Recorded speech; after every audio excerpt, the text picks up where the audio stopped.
রূপপুর জঙ্গলে স্বামীহারা এক মিনু তার দুই কন্যা টুনি আর টুকিকে নিয়ে বাস করত। মিনু তার স্বামীর রেখে যাওয়া একখণ্ড জমিতে চাষাবাদ করে যা পেত তা দিয়ে কোনো রকমে সংসার চালাতো। একদিন সকালে, এই যে আমার মহারানীর বাচ্চা দুই কন্যা, বেলা তো অনেক হলো, আর কত পড়ে পড়ে ঘুমাবি বলতো?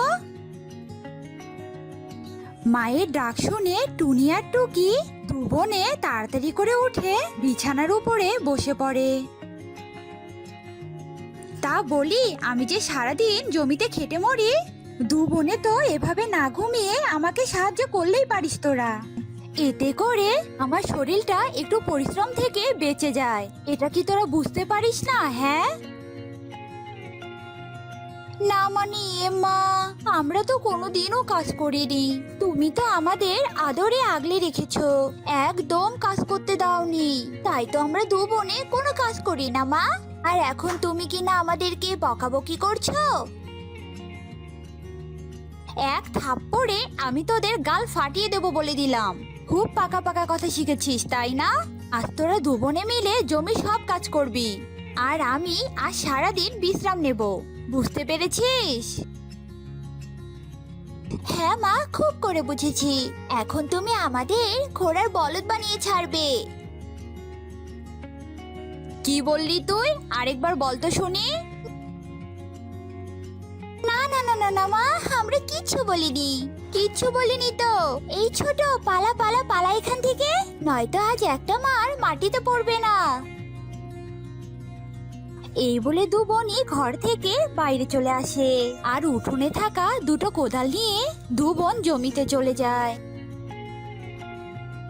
দিদি রে, কোদাল দিয়ে কিভাবে কাজ করে রে? আমি তো একদমই পারছি না। মা যে কেন এমন করলো আমাদের সাথে, বুঝতেই পারলাম না রে। শোন ছোট, যেভাবেই পারিস সেভাবেই করে নে। মনে রাখিস, কাজ না করলে কিন্তু মা আমাদের পিঠে লাঠি ভাঙবে। এরপর দু বোনই গল্প থামিয়ে কোনো মতে কাজ করতে থাকে। কাজ করতে করতে দু বোনই খুবই ক্লান্ত হয়ে পড়ে। দিদি রে, চল না একটু বিশ্রাম নিয়ে নে। আমার যে খুবই ক্লান্ত লাগছে রে। আচ্ছা চল, ওই গাছটার নিচে বসে একটু বিশ্রাম নিয়ে আসি। এরপর দু বোনই বিশ্রাম নিতে যায়। বিশ্রাম নিতে নিতে কখন যে তারা দু বোন ঘুমিয়ে পড়ে তা তারা নিজেরাও জানে না। এমন সময় সেই পথ দিয়ে কালু কাক যাচ্ছিল। টুনি আর টুকির কোদাল দেখে কালু দাঁড়িয়ে যায়। ওমা, দুটো কোদাল! আমি যদি এই দুটো কোদাল নিয়ে বাজারে বিক্রি করে দিয়ে আসি, তাহলে বেশ কিছু টাকা পাওয়া যাবে। হা হা হা হা। আর কোদালের মালিকেরা তো ঘুমিয়ে পড়েছে। এই সুযোগে আমি বরং আমার কাজটা সেরে ফেলি। এই বলে কালু কাক দুজনের দুটো কোদাল নিয়ে সেখান থেকে পালিয়ে যায়। আর এদিকে দেখতে দেখতে সন্ধে হয়ে আসে, কিন্তু দু বোনের ঘুম যেন ভাঙতেই চাচ্ছে না। এমন সময় গাছের একটা শুকনো ডাল ভেঙে পড়ে টুনির ওপর।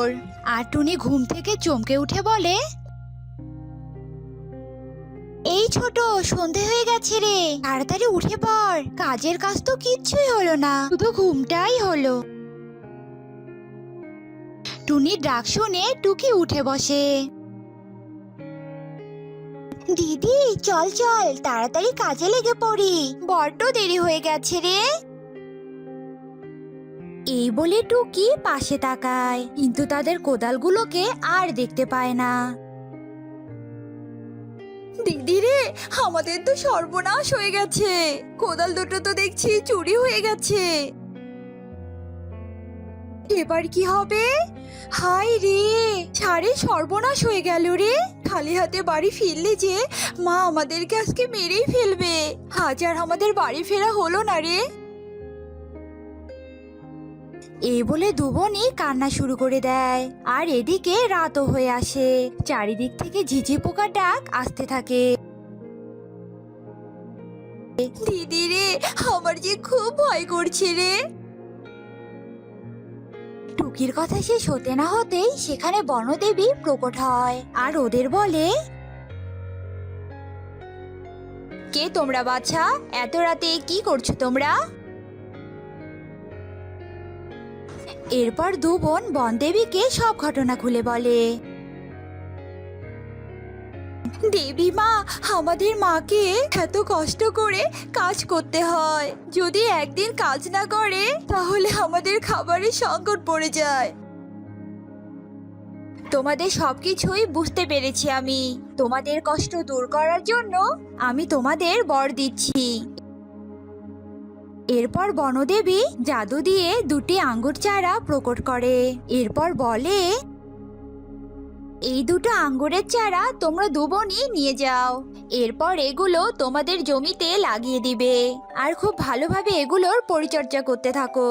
দেখবে একদিন এই গাছ তোমাদের ভাগ্য বদলে দিবে। এরপর দু বোনই গাছ দুটোকে হাতে নেয়। আপনাকে অনেক ধন্যবাদ দেবী মা। এরপর বনদেবী সেখান থেকে অদৃশ্য হয়ে যায়। এরপর দু বোনই আঙ্গুর গাছ দুটোকে নিয়ে তাদের জমিতে লাগিয়ে দেয়। এরপর তারা বাড়িতে ফিরে আসে আর মিনুকে সব ঘটনা খুলে বলে।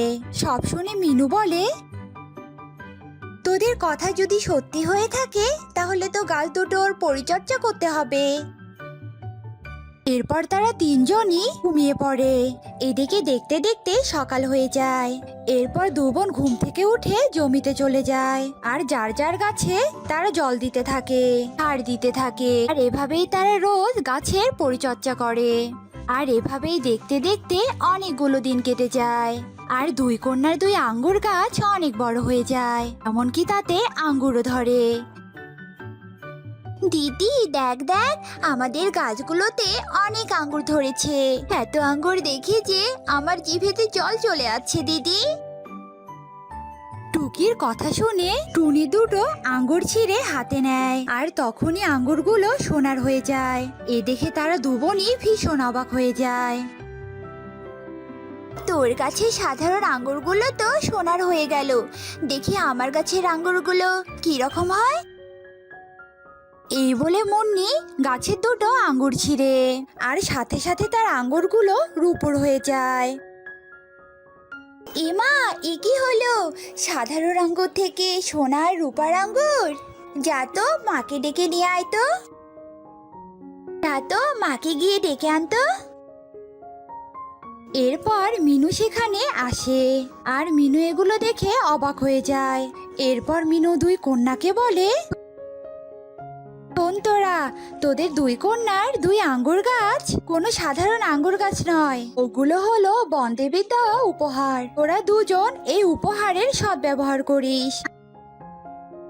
আচ্ছা ঠিক আছে মা। এরপর তারা দু বোন মিলে সোনার আঙ্গুর আর রূপার আঙ্গুর বিক্রির টাকা দিয়ে জঙ্গলে সব গরিব অসহায়দের সাহায্য করতে থাকে। সবার জন্য হাসপাতাল তৈরি করে, স্কুল তৈরি করে। এরপর থেকে টুনি আর টুকি তাদের মাকে নিয়ে সুখে শান্তিতে বসবাস করে।